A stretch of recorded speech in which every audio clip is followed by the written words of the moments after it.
certainly some of the Puritans, not all of them, but some Puritans will say, hallelujah, yes. Right? The vast majority of others, who I term, and this is a numbers issue as well, who I term moderates and call it Republicans, say no. That is not what the Quran says. So there are competing verses in the Quran that may be interpreted in certain ways. And this is exactly where the issue of authority lies. Who interpreted it, and how did we interpret it, and did one period of interpretation continue to resonate in period after period after period, when there was a diversion from a consistent, historically consistent view of this particular question? Did that view rise and then come down, or did that view now become a dominant? So I'm here to tell you why Islam is not here to dominate. Islam is here to be present. It's a religious tradition. A lot of us in America, particularly because of how nationalist governments in Muslim majority countries leverage Islam in their own rhetorics for a variety of their own purposes. Islam has become equated to a political movement in a lot of our lives. So we cannot think of Islam as a religious tradition. We always think of Islam in the context of what?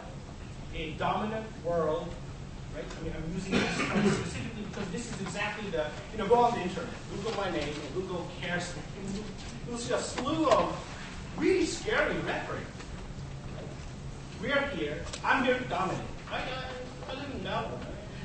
Maybe I'm going to be a mayor of Melbourne one day when I retire. But, I'm not here to dominate. We is not. I promise you. So this is one of the challenges. So Osama bin Laden said, he wants to bring this back and bring that back. He wants to bring the kill off back. And Ayman Zawahiri says that, but he's not speaking for me. He's not speaking for the Muslims. He is speaking for himself, and he may be speaking for the Puritans. And there are those who follow him. But we've got to resist this temptation that, one, that all Muslims are that way, and two, that we have organizations such as CARE that I belong to, in a stealth mode, to secretly, guess what? My agenda today is to take over Doylestown, which is the latest thing on the blogs. Right? I am here to take over Doylestown. I'm not.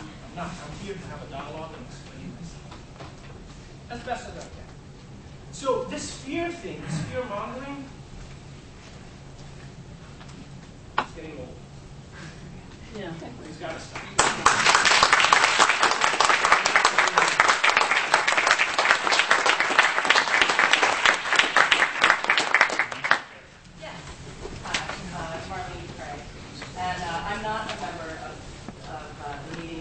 But I want to start by thanking the people at the Meeting House for bringing this to our community.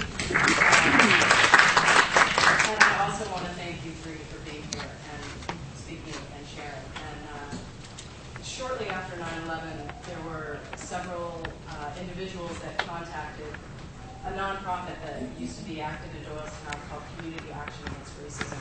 And they were parents of high school students who at CB West and CB East, the high schools here in the Central Florida School District, two of them, had been Muslim students who had been thrown against lockers, had been name-called, harassed, students that were sick from the effects of the Islamophobia and hatred that they were facing.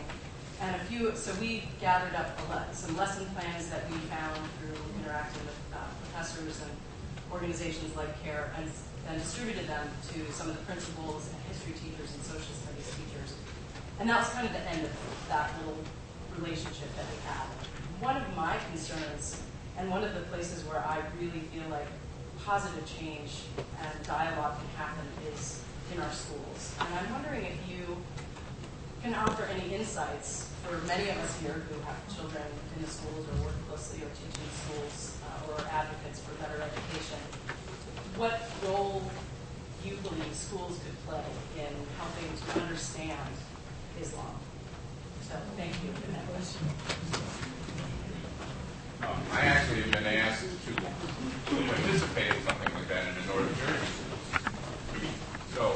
they're having workshops for the teachers on these very issues.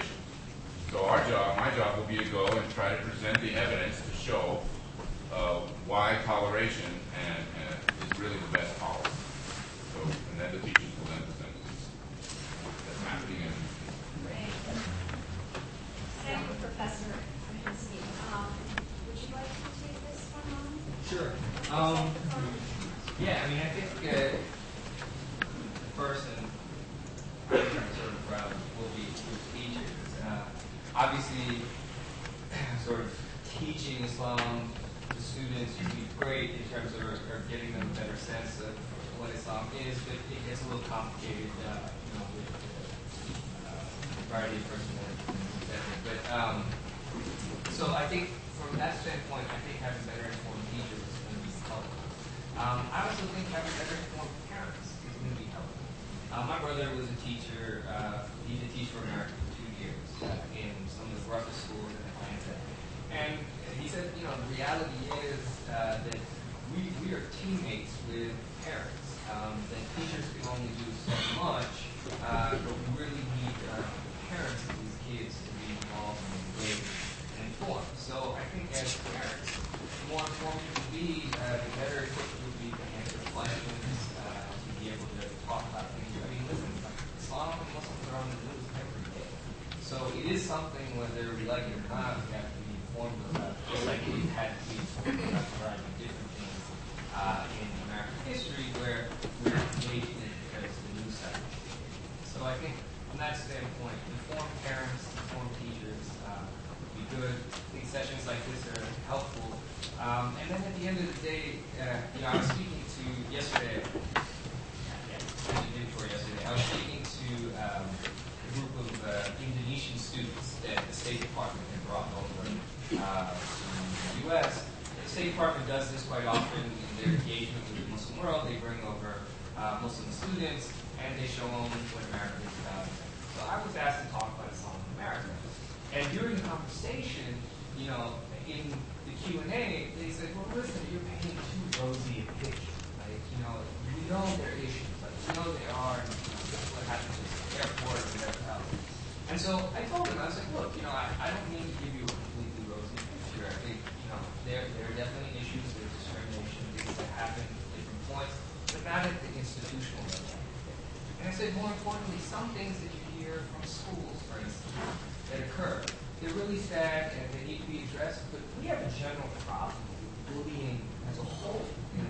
I mean, and so I was like, some of these things are fitting within the dynamics of our public schools, of our schools in general, which we have to address as a country.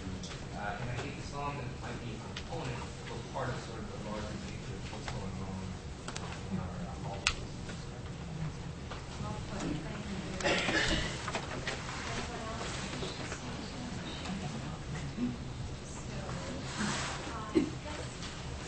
My name is John Angela. I'd like you to address the dozens of instances in the Quran where it specifically says that it is permissible for Muslims to lie to non-Muslims in order to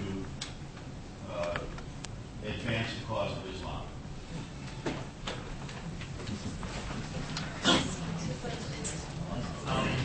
Actually, that doesn't come up at all in the Quran. What you're referring to is takfir.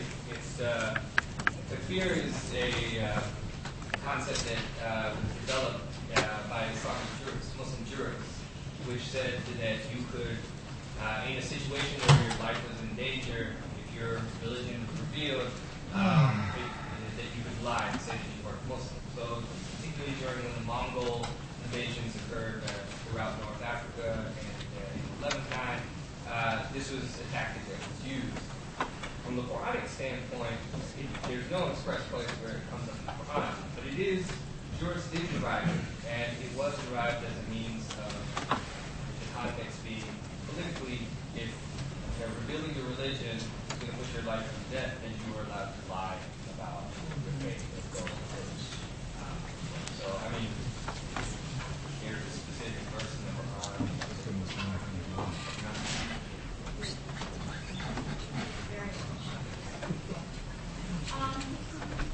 Yes.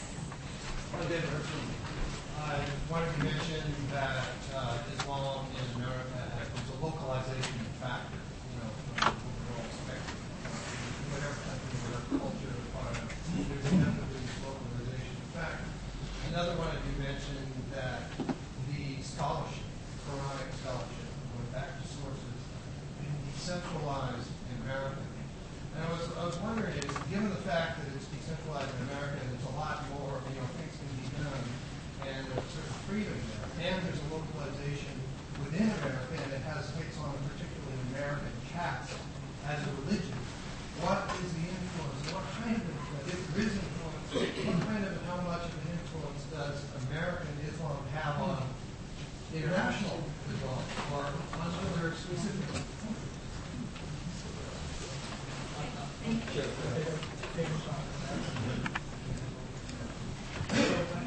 One thing that I would sort of... I can't hear it. Yes, yes.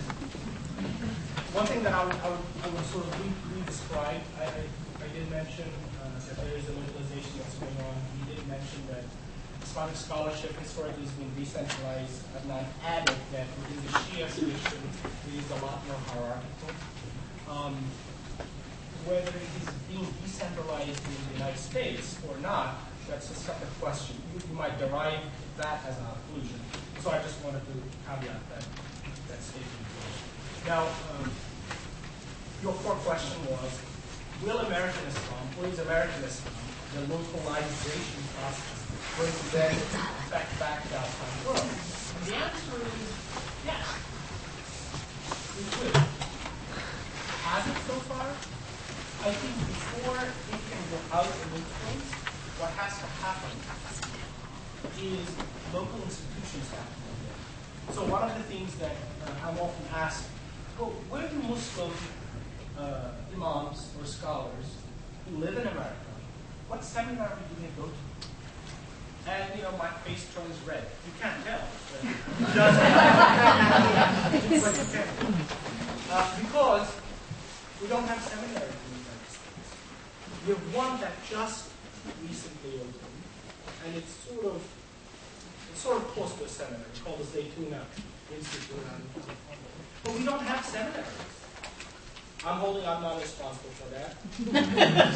He needs to, at a certain point in time in the future, establish a new seminar. And folks like him are getting, and there are, and that is the interesting, that is the hopeful piece. There are many folks like Adnan who have been born and brought up here, assuming he was born and brought up here, who are going into very serious religious studies, who will be the ones creating these seminars. So when a mosque imports an imam, and there are still immigrant mosques in the country who import an imam from Egypt and Pakistan, who 20 years ago couldn't even speak English. How did they connect to the youth? They couldn't. They couldn't connect to the congregants. You have that has dramatically changed, where you have imams who do speak English, who do understand the localized needs, and who, and then this is the future part, are going to create institutions that will create local needs. So once that happens, local religious leaders, local institutions that graduate these types of individuals. Once that happens, then the influence that American Muslim or American Islam, it sort of sounds a bit weird, certainly for Muslims, it's American Islam, what is American Islam? Well, from a scholarly perspective, it is the localization of Islam in America. Will that re-influence back Muslims? I think naturally, if America continues, and I say that very, very carefully, if America continues its leadership position in the world, then yes, as part of that will happen naturally. I do have a serious question about America's leadership position. That's not a subject to be discussed right now. But I do have concerns about America's leadership position in the world. It has nothing to do with this. It has to do with such a choice America is making.